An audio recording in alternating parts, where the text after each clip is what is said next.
Namaste. Joanna Mack. Joanna Mack began her pursuit of classical North Indian music in 1997 while studying neuroscience at UCSD. She attended a classical Indian music class with Sitar, virtuoso Kartik Seshadri, a senior disciple of Pandit Ravi Shankar of the Maihar Gharana. She had been involved in Western music since childhood, but was immediately drawn to Indian music.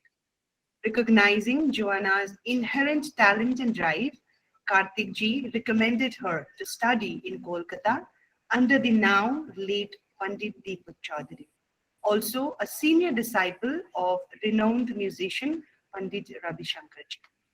That year, Joanna traveled to India, where she fully devoted herself to the pursuit of Indian classical music under the guidance of Deepak ji. She continued her studies with him in Kolkata from 1997 through 2005. Joanna then returned to the United States, promising Deepak ji that her dedication to learning would not falter and that she would accept the responsibility to teach the traditional values and ideals of the Maihar Gharana. Joanna is fulfilling that promise today. She teaches private and group classes and performs in a variety of venues. She was fortunate to be able to study under the now late Ustad Ali Akbar Khan and continues her studies with Sarodia Bruce Ham at the Ali Akbar Khan College of Music in San Rafael and masterclasses with sitarist Sri Partha Chatterjee. We welcome you, ma'am. Thank you. Hopefully you can hear me okay. It's a true honor to be here, and I thoroughly enjoyed Pandit Goswami's Surbahar demonstration. Okay, it was wonderful to see Panditji's Surbahar demonstration. That was a real treat. I wish I could be there in person to ask him questions and hear it live. That was really wonderful to see that. Some people are quite surprised that an American person would fall in love with Indian classical music. But as we were in the opening remarks, the Dean mentioned how music is universal. And the qualities of Indian classical music apply to everybody. If anybody who can be quiet and appreciate subtle art usually falls in love with Indian classical music. And I've been so lucky in my life to have just the most wonderful teachers.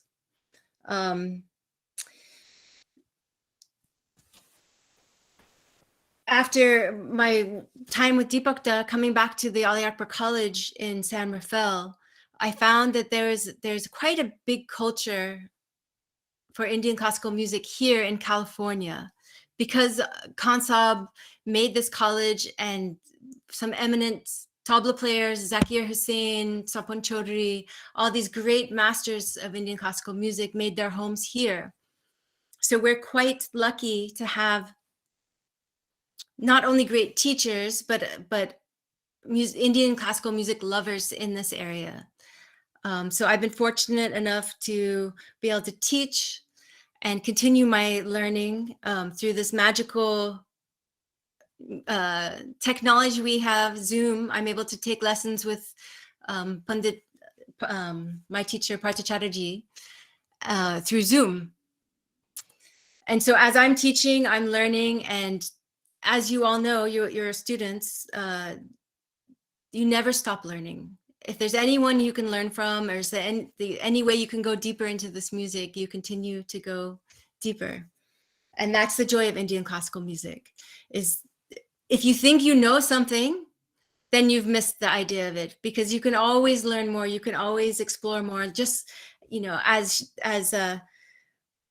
the analogy of the ocean, if you think you know the ocean, then you've closed your eyes, because there's no way to know. You can always explore more. So you wanted to know a little bit about the style of sitar playing that I learned.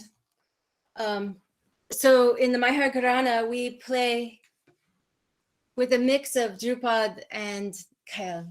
So just as he demonstrated on the Surbahar with the slow motions, obviously the sitar is not able to carry that much weight of sound. You know, the sustain isn't there, but we tried to get that feeling based on the Surbahar, based on the Veena. We use the stroke techniques from them instead of from the Kyle vocal, you know, using the words for stroking. Instead, we try to pick up the Veen techniques. So when we're learning to play, we really focus on bold phrases. We focus on being able to sing the phrases.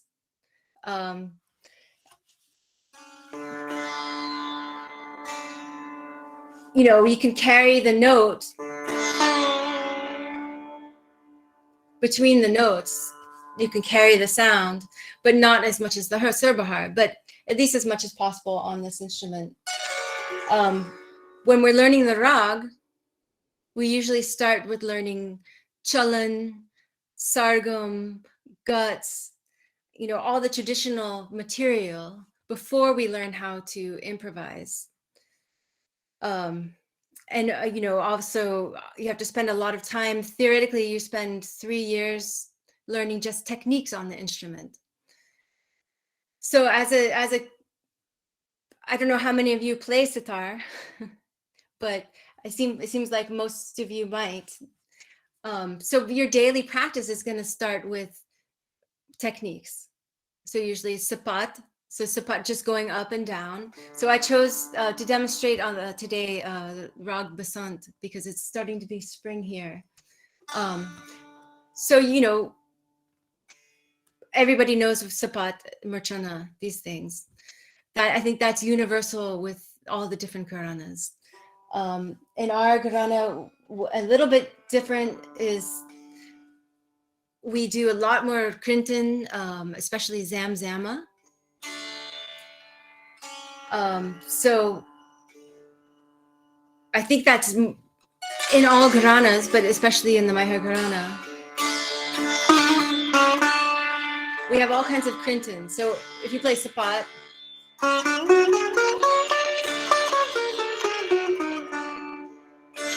right? But we also do Krintan a lot.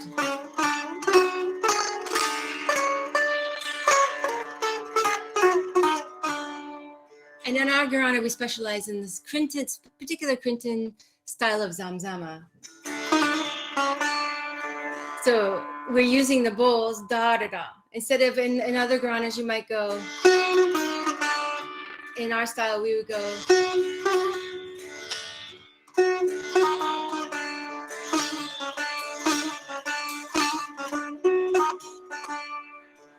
So that's a little bit of a different style that takes us out of the Drupad. We also, for Gomak, we do a lot of Gomak. So our Gomak is trying to emulate what the vocalists do. So we have many different kinds of Gomak, just like the vocalists have Gomak, like a big Bora Gomak.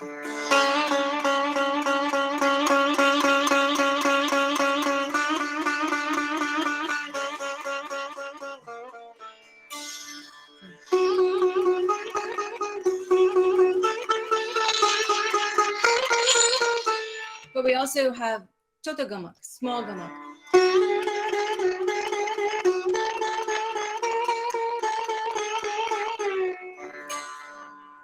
We can combine the Gomak and bowls together. So.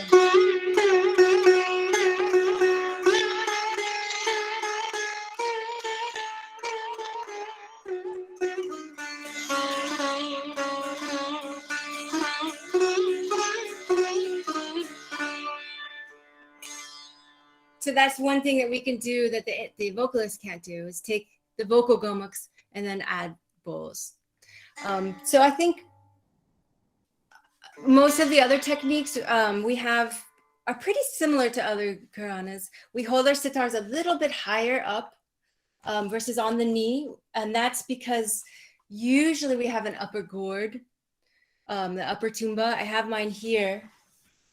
So you'll see some sitar players play with an upper tumba. And some sitars don't even have the ability to hold that. They don't even have the opening for that. So this is, again, this is coming from the idea of the vina, legs down, and then the sitar is slightly up compared to other styles. Our stroking technique, in my Gharana, there's different styles of stroking technique. Pandit Raviji's style was very different than Nikhil Banerjee's, for example. So we can use all different kinds, but basically we have single stroke technique where we go up this focusing on one string. But we also have a double stroke technique where we use the saw string at the same time. So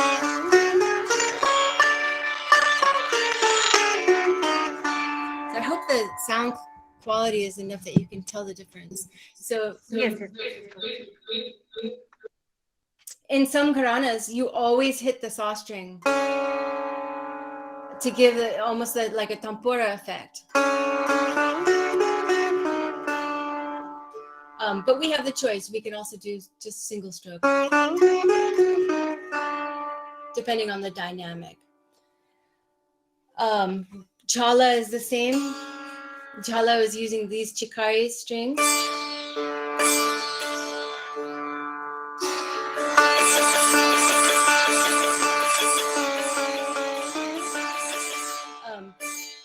Just setting the rhythms using the chikaris. This is across the Quranas.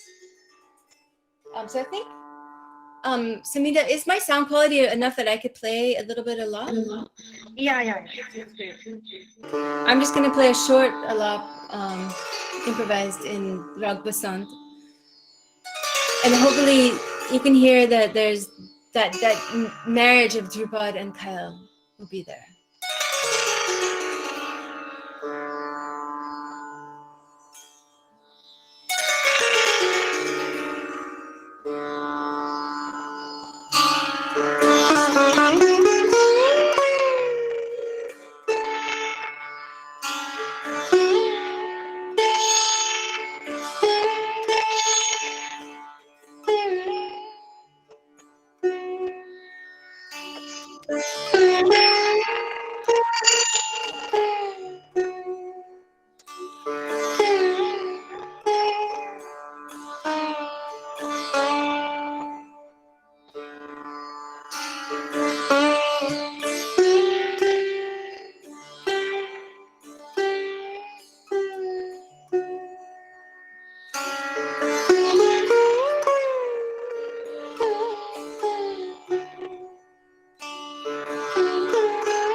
So when we learn our guts and we learn compositions, like I was saying, we tend to learn based on bow phrases. Sometimes we learn vocal guts also, but for the instrumental guts. So I'd like to show an example of a gut from Ali Akbar Khan Sahab. So this is a Jute gut, and I think you can get an idea. I'll put the tabla on. You can tell me if you can hear.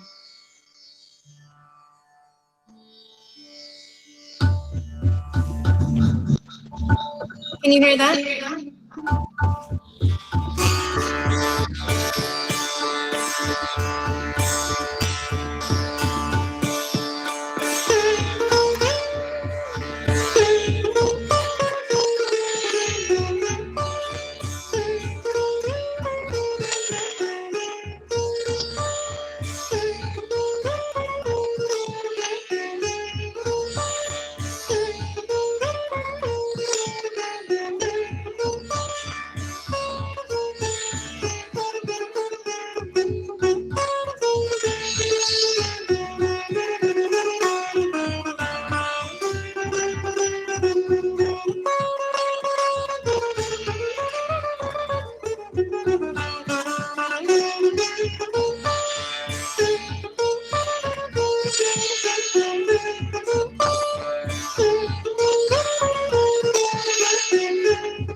So if you break it down, basically we're just da da da da. So you should be able to follow via bow patterns. It's fine. And da diddy diddy diddy da da da da da. Da da da da da da da da da. Da diddy diddy diddy da da da da da. These type of phrases come a lot in the guts. So as you're learning from your teacher, we take these patterns like da diddy diddy diddy da da da da da, and we practice them so much.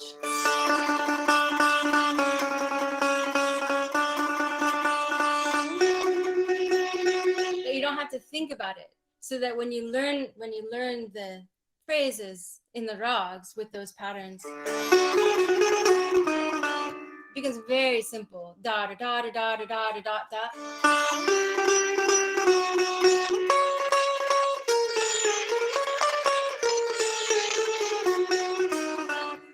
And so then when you're improvising, you're thinking in phrases versus note by note.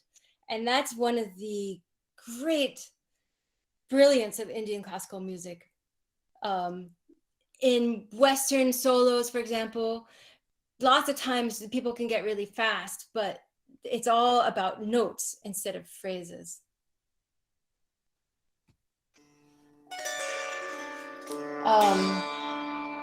So you learn obviously the guts in different rags and how to improvise in different rags. And I think that's about all the time I have here. Yeah. So are there any particular questions? I would love to see your faces. I would love to see if anybody has any questions or comments about anything. You can go ahead a little bit, then we can ask some more questions, some questions.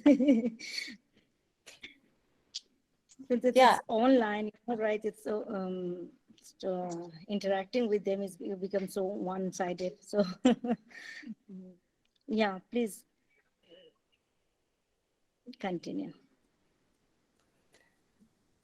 Okay. Do you well?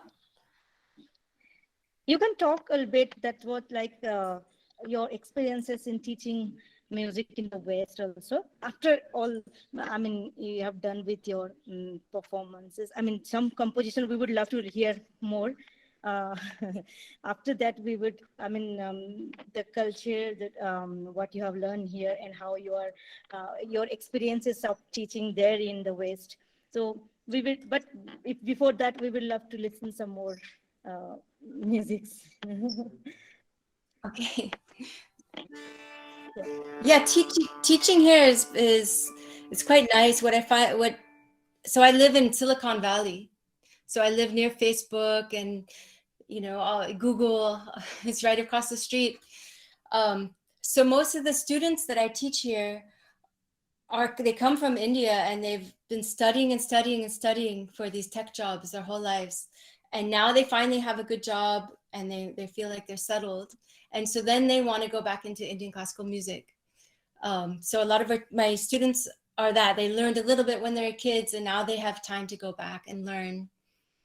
Otherwise, I teach a lot of children of people who settled here. They want to keep their culture going. They want their children to learn. And so that's always wonderful to teach the children also. So teaching here it's been very well received. Very well received. People are very hungry for this knowledge, and it's hard to find teachers who have really put in a lot of time collecting and trying to save the old guts. So it's really an honor to be able to pass them down to other people, and especially the children, knowing that they're going to play and they're going to teach and keep this music going. So teaching has been really wonderful. It's a little hard on your body to teach and then to also keep your own practice going strong. But it's a true joy. It's a true joy. Yeah, just we can, you can, I just, since we have learned from Guruji, Deepak Chaudhary ji, so can you share some moments, because I remember so many things about Guruji's teaching and the way he explained things.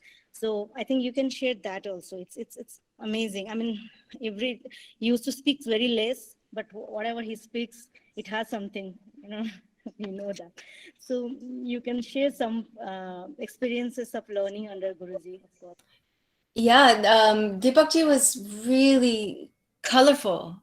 He always told us that when we play a rag, to have a story in our minds, not the one that we share with the audience, just for ourselves. You don't have to tell anybody about the story, but there should be some idea. And you can share it if you want to. It's not that it has to be secret, but it shouldn't just all be technique. It should be some feeling, some emotional story. So for example, in Basant, if you're imagining the bees coming to the flowers, and you're imagining the trees swaying, and you're imagining all the amazing, mysterious functions of life, then you'll get the mood. Otherwise, if you're just listening to the note by note, that you may not get that underlying joy, right? So you have to have that story in your mind. One rag that I love that he taught is a Hamsadwani, and I can play a little bit. I just have to retune. So he was saying when he plays rag Hamsadwani, which is also a small rag. I'm choosing these small rags, but he would imagine an old man sitting on his back porch and looking out on the rice paddies. And so you have the green rice paddies, and then you have the white swans, flying by, the cranes, and he was sitting on the back watching and remembering when he was a young child running through the rice paddies. So there's this sense of nostalgia, a sense of joy, but also the longing for the past is secretly in there, because you're remembering running as a child. I mean, it's full of joy, but there's a nostalgia there.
So that's just a like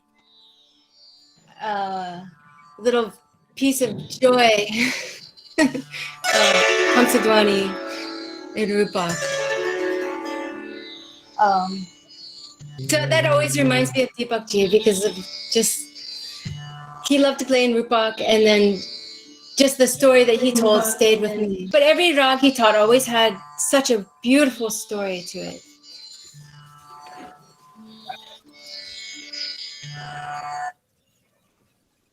What's the question? Good afternoon, ma'am. Am I audible properly? Yes. Welcome you to our university's presentation, and it's an honor for us that we are being able to listen to you, ma'am. It's wonderful. It's beautiful. Let me tell you this. So let me come to my question again. So, as a student of music, I would really like to ask you the psychological process of composing something. I'm pretty sure about the fact that you also compose your own music as well. So, as a student of music, I really want to know the psychological process of composing anything. I mean, what kind of thought process you go through when you compose something? Please, ma'am, enlighten on. So when you say compose something, are you talking about in a raga? I mean, anything, ma'am, be it in raga or anything else. Because if you're composing something in raga, then you're really thinking about everything that your teacher has told you and all the times that they said no. Because part of the process is that you try something and your teacher says no and no and no and no, and then finally they'll say maybe, and then they'll say, okay, you could try that, right? So when you're thinking about composing something in a raga, there's so many things you have to consider about the raga and what you can't do and all the other ragas next to it. So it's really delicate. But if you're thinking about composing something outside of raga, then or you're confident in the raga, then what you're focusing on, and that's what Samita was talking about, was what emotional idea do you have? What's the purpose for your composition? Right? What are you trying to say?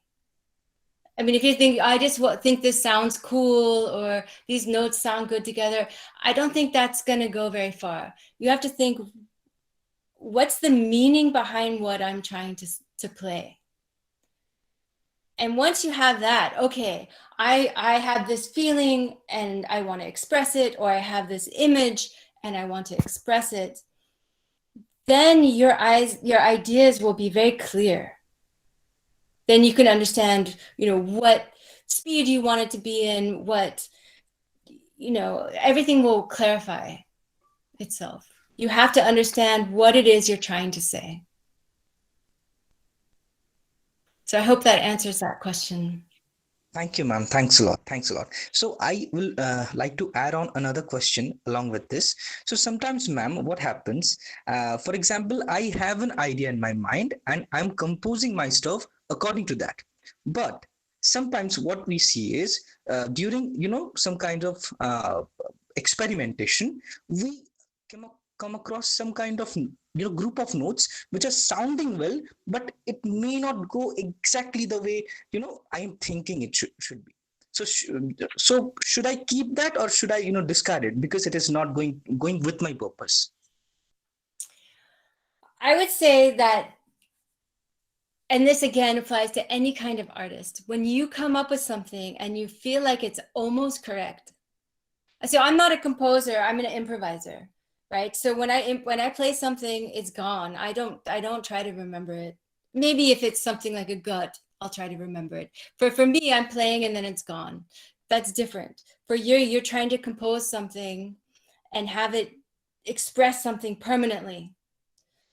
So when you're trying to do that, the best thing you can do is, when you have something you feel is close but not right, the best thing you can do is take a nap, sleep on it, right? Let it sit, let it age, let it breathe, and then come back to it with a fresh mind and with new ears.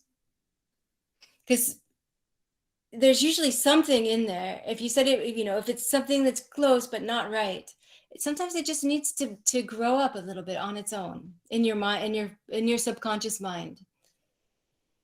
So I think I've talked to many artists about what their process is, and believe it or not, but lots of them really depend on sleeping and dreaming about it and letting their mind think about it without them in the way.